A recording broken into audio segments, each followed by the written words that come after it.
প্রিয় মুক্তিকামী ছাত্র জনতা, আমরা দেখতে পাচ্ছি যে আমাদের এই অভ্যুত্থান এবং বিপ্লবের পরেই দেশে অরাজকতা নাশকতা করছে ফ্যাসিস্ট এবং তাদের দোসররা। আমরা দেখতে পাচ্ছি যে বিভিন্ন জায়গায় এখন গোলাগুলি চলছে, মন্দিরে হামলা হচ্ছে এবং নাশকতা ও লুটপাট করছে। আমরা মনে করি আমাদের যে ছাত্র নাগরিকদের অভ্যুত্থান তাকে নস্যাৎ করার জন্যই পরিকল্পিতভাবে এই ধরনের ঘটনা হচ্ছে। আমরা মুক্তিকামী ছাত্র জনতাকে সজাগ এবং সতর্ক থাকতে আহ্বান জানাচ্ছি এবং আমাদের যে অন্তর্বর্তীকালীন সরকার, আমরা সেই সরকারের যে প্রস্তাবনা 24 ঘন্টার সময় নিয়েছিলাম, জরুরি পরিস্থিতি মোতাবেক আমরা এখনই তার একটি রূপরেখা ঘোষণা করছি। আমরা সিদ্ধান্ত নিয়েছি যে সর্বজন গ্রহণযোগ্য আন্তর্জাতিক খ্যাতিসম্পন্ন নোবেল পুরস্কার বিজয়ী ডক্টর মোহাম্মদ ইউনূসকে প্রধান উপদেষ্টা করে অন্তর্বর্তীকালীন সরকার গঠন করা হবে এবং ডক্টর মোহাম্মদ ইউনূসের সাথেও আমাদের কথা হয়েছে। তিনি ছাত্র জনতার আহ্বানে বাংলাদেশকে রক্ষা করতে এই গুরু দায়িত্ব নিতে সম্মত হয়েছে।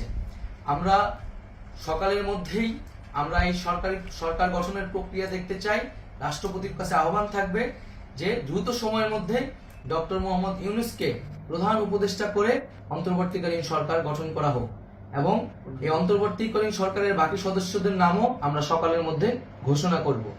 প্রিয় বন্ধুগণ, দেশে যে অরাজকতা চলছে, মানুষের জীবনে নিরাপত্তাহীনতা চলছে, সেজন্য আমরা রাষ্ট্রপতির কাছে আহ্বান জানাচ্ছি দেশে আইন শৃঙ্খলা পরিবেশ ফিরিয়ে আনার জন্য দ্রুত সময়ের মধ্যে কার্যকর ব্যবস্থা নিতে হবে এবং আইন শৃঙ্খলা বাহিনীকে সহযোগিতা করার জন্য মুক্তিকামী ছাত্র জনতাও রাজপথে থাকবে এবং অন্তর্বর্তীকালীন সরকার গঠন না হওয়া পর্যন্ত মুক্তিকামী ছাত্র জনতাকে রাজপথে থেকে তাদের যে অভ্যুত্থান, সেই অভ্যুত্থানকে রক্ষা করতে হবে।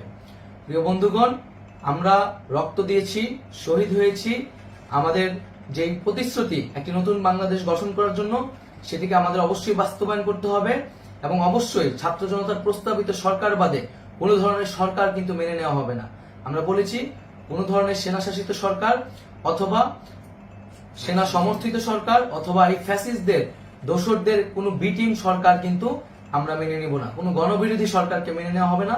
ছাত্র জনতার অভ্যুত্থানকারী যে প্রস্তাবিত সরকার, অন্তর্বর্তীকালীন সরকার, যেটা আমরা সিদ্ধান্ত উপনীত হয়েছি ডক্টর মোহাম্মদ ইউনূসকে প্রধান উপদেষ্টা করে এই সরকার গঠন করা হবে, সেই সরকারকেই বাস্তবায়ন করতে হবে অবিলম্বে। আগামীকাল সকাল থেকে সকলকে আহ্বান জানাচ্ছি রাজপথে থাকার জন্য এবং আমাদের যে সাম্প্রদায়িক সম্প্রীতি এবং রাষ্ট্রীয় সম্পদ রক্ষা কমিটির ঘোষণা হয়েছে বৈষম্যবিরোধী ছাত্র আন্দোলনের নেতৃত্বে, সকল পাড়ায় পাড়ায় এলাকায় এলাকায় সেই কমিটি পাহারায় থাকবে। আমাদের সংখ্যালঘু কমিউনিটিকে আমাদের রক্ষা করতে হবে, রাষ্ট্রীয় সম্পদ এবং এই দেশকে রক্ষা করতে হবে আমাদের।